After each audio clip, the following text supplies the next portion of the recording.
is Sharon Reedy, a business administration student at Nova Scotia Community College. Today, I will be giving you a few more tips on how you can work smart and not too hard with Sam.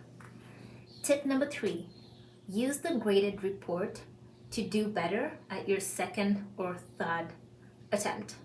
So after you download your graded report after an attempt, you can use the report to see where you went wrong to correct the third one. And by this I mean, if you went wrong at number 5 but your number 4 and 6 are good, or just any other number, you can go back to the assignment that you had already submitted and change just that bit and resubmit it again.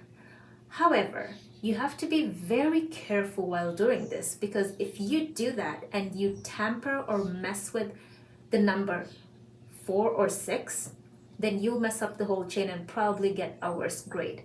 It is a trick that you can use to get it done faster, but it's also tricky because you have to be very precise about it.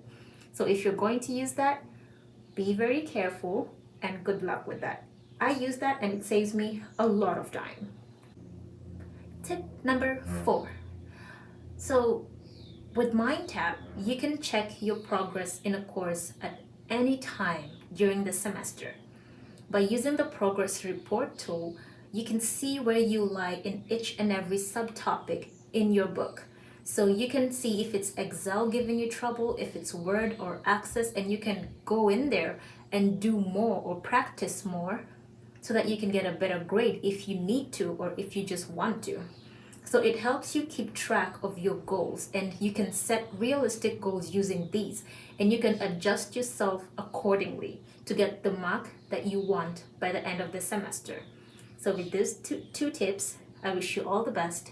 Good luck. Remember to work smart and not too hard.